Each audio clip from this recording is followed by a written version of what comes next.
JB, felt like a much-needed rest day yesterday. What was the focus coming into today's practice? Just the details of what we do. Having conversations and showing a little bit of the numbers of where we are on the season, where we've been over these last 4 games, the difference between the two, and figuring out how we correct it. Milwaukee, one of the division rivals for this group, also one of the top teams in the East right now. How do they challenge your team? Well, I think, the matchup with Giannis is the start, and he kind of drives it. His ability to attack, play in full court, handle the ball in pick and roll, set the screens in pick and roll, and then the spacing that they put around him. When they put Brook Lopez out there, and he's standing out the 4-point line. So he pulls your big guys away from the basket. So I think from that standpoint, they're tough to defend, and then defensively, they play with great size. They do a great job of protecting the paint, protecting the rim. So they're going to challenge you, but again, if we execute and do things properly, we'll give ourselves a shot. Has Robin been able to provide any insight on slow down? He's got a lot. I don't want to snitch on him, but I'll keep that between us. Jimmy, the other night, Evan only got 4 shot attempts. What do you feel like that was a product of? I just think it was an off night. That no excuses, but that trip back in that first game is tough. And give Minnesota credit, they do play those 2 7-footers who are long and challenging, but I think Evan will bounce back. What did you think of Lamar the other night in the spot start? I thought he was good. I thought he found a way to help us on both ends of the floor. He brought energy and toughness, and when we were just searching for a lineup to find something, that finishing lineup, that fourth quarter, he provided a spark for us. I thought he was good. Do those kinds of moments from him make you want to give him more playing time moving forward? Yeah, again, he's been that way since he's been here. And, every year he finds his way on the floor.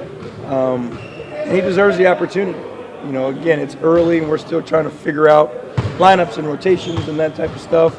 The injuries play a part, but, he's a rotational player. And I just got to figure out a way to get him on the floor. How have you seen him in the moment, possession by possession sometimes?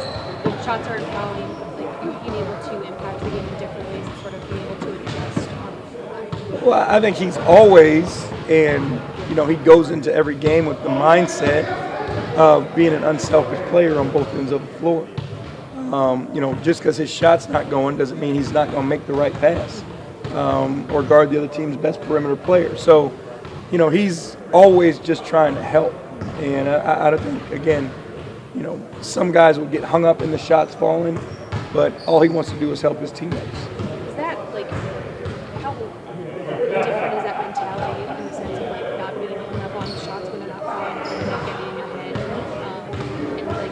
and still having the confidence? Well, I think it's freeing, because if that's all you're concerned about and shots aren't going, then you start to wonder, how are you helping? But when you can impact the game in other ways, you can hang your hat on that, and then the shots will come around and fall. Over the last week or so, teams have shot the ball really well, contested it against you guys. How much do you view that as you guys need to play better defensively versus just bad luck? I think if you just look at the law of averages, if you continue to contest those shots, those numbers will go down. It's a matter of how highly contested they are versus, is it a late contest or a low contest? But we need to be better defensively. There's no doubt about it. These last 4 games, we have not been ourselves defensively, and teams have made us pay. We've talked the other night about, offensively things are doing down the stretch of games, and it kind of takes time to build that.